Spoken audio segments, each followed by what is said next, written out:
Assalamualaikum warahmatullahi wabarakatuh.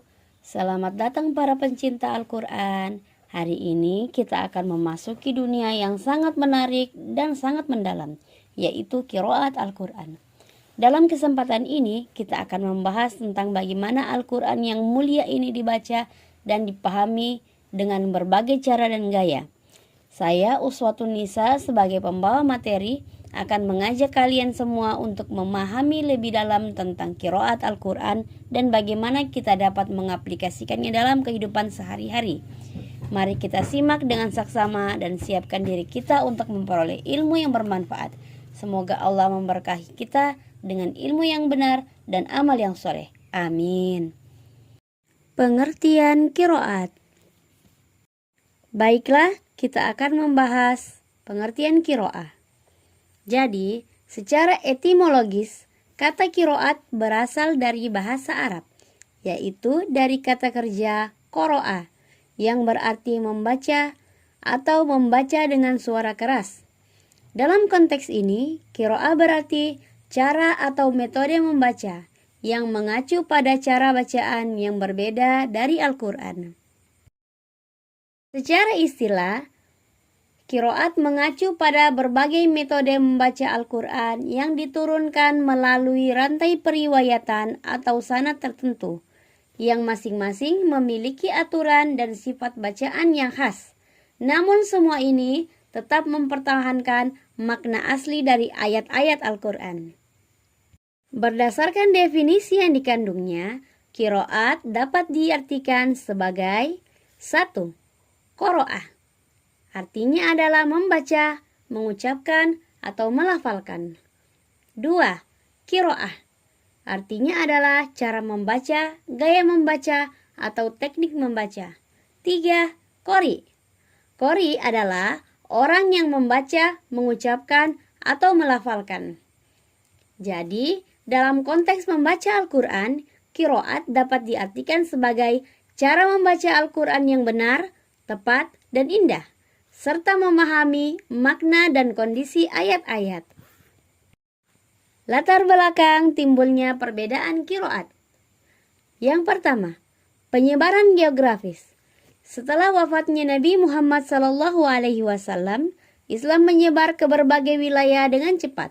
Setiap daerah memiliki dialek dan logat yang berbeda. Para sahabat mengajarkan Al-Quran sesuai dengan dialek lokal. Hal ini menyebabkan variasi dalam pengucapan dan bacaan. Yang kedua, tradisi lisan. Pada masa awal perkembangan Islam, Al-Quran telah banyak dihafalkan daripada dituliskan. Tradisi lisan ini memungkinkan munculnya variasi dalam bacaan karena perbedaan cara pelafalannya. Yang ketiga, perbedaan guru dan sanad. Setelah qiraat diturunkan melalui sanad atau rantai periwayatan yang berbeda, ini memunculkan perbedaan dalam metode pengajaran dan penafsiran aturan bacaan yang diajarkan oleh para guru tersebut. Yang keempat, pengaturan dan penyatuan. Pada masa pemerintahan Khalifah Utsman bin Affan, penyatuan Al-Quran dilakukan untuk mencegah perpecahan akibat perbedaan bacaan. Proses ini berpengaruh pada perbedaan qiraat yang diterima dan diakui hingga saat ini. Yang kelima, pemeliharaan dan pengembangan ilmu qiraat. Para ulama dan qori terus memelihara serta mengembangkan ilmu qiraat. Salah satu caranya adalah dengan menyusun karya-karya ilmiah yang mendokumentasikan perbedaan-perbedaan ini, serta menjelaskan dasar-dasar dan aturan. Macam-macam qiraat. Secara umum, qiraat terbagi menjadi beberapa jenis berdasarkan perbedaan riwayat. Berikut ini adalah beberapa qiraat yang paling dikenal. Qiraat sab'ah atau 7 qiraat. Ini adalah 7 cara membaca Al-Quran yang paling sah dan diakui oleh para ulama. 2. Qiraah asyarah, 10 qiraah. Selain 7 qiraah utama, terdapat 3 imam tambahan yang diakui sehingga membentuk 10 qiraat. Qiraah 14 atau qiraat tambahan, yaitu imam qiraat 10 ditambah 4 imam yang lainnya.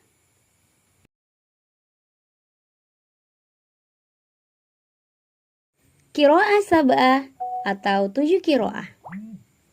Ketujuh qiraah ini adalah Nafi dari Madinah, Ibnu Katsir dari Makkah, Abu Amr dari Basrah, Ibnu Amir dari Damaskus, Asim dari Kufah, Hamzah dari Kufah, dan Al-Kisai dari Kufah. Qiraat asyarah atau 10 qiraah.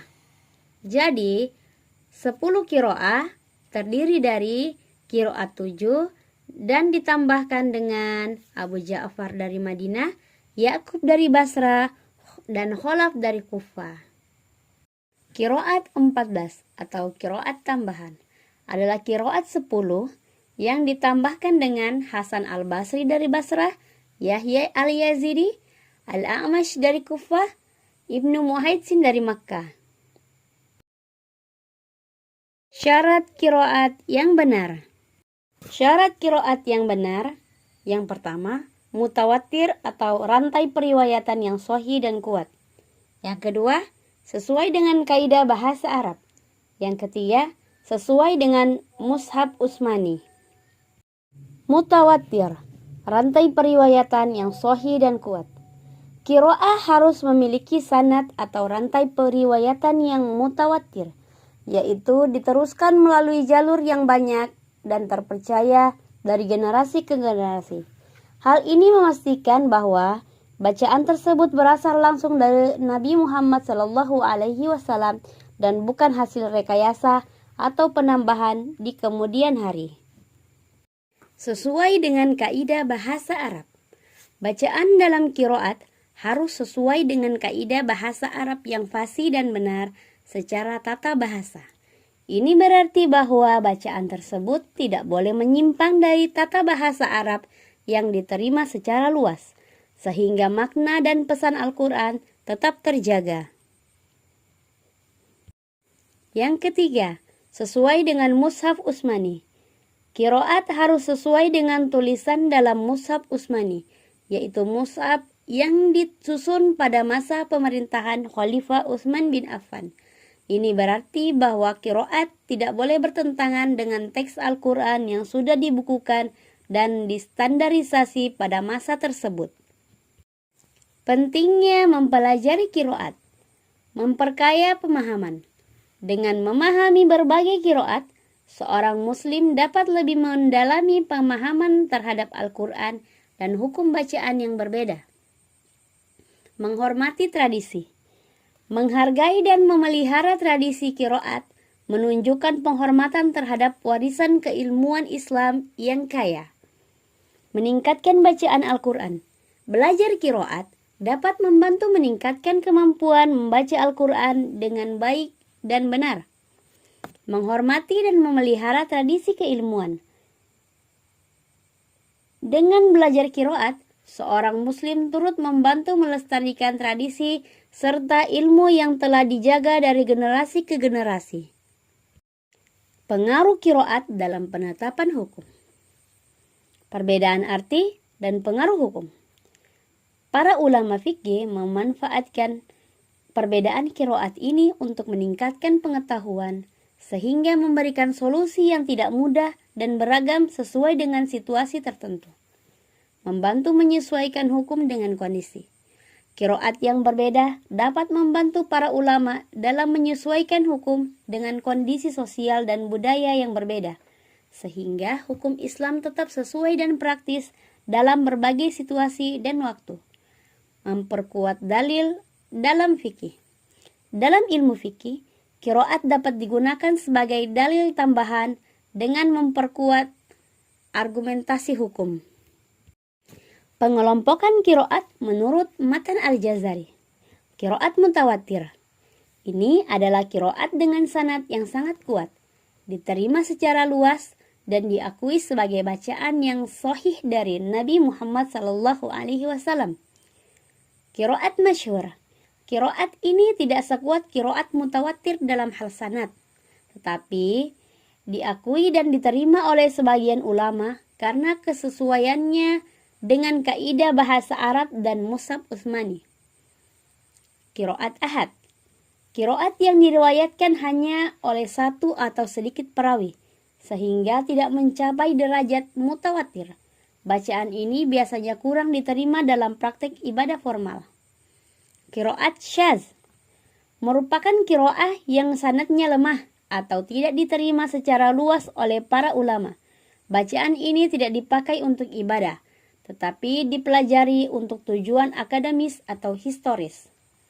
Qiraat maudhu, bacaan yang dianggap dibuat-buat atau tidak memiliki asal-usul yang jelas dan kuat dalam tradisi periwayatan. Bacaan ini ditolak oleh para ulama dan tidak digunakan dalam ibadah. Qiraat mudraj, qiraat yang mengandung tambahan atau penyisipan dari perawi yang tidak termaksud bagian asli dari bacaan Al-Quran. Hal ini menjadikannya tidak sah untuk digunakan dalam ibadah. Alhamdulillah, kita telah menyelesaikan pembahasan kita tentang qiraat. Semoga ilmu yang telah kita pelajari dapat menjadi cahaya bagi kita untuk memahami dan mengamalkan Al-Quran dengan baik. Saya berharap bahwa presentasi ini dapat menjadi langkah awal bagi kita untuk terus meningkatkan kemampuan dan pengetahuan kita dalam memahami Al-Quran, dan semoga Allah senantiasa memberikan kita hidayah dan taufik untuk menjalankan amanah sebagai hambanya yang beriman. Sekian dari saya. Assalamualaikum warahmatullahi wabarakatuh.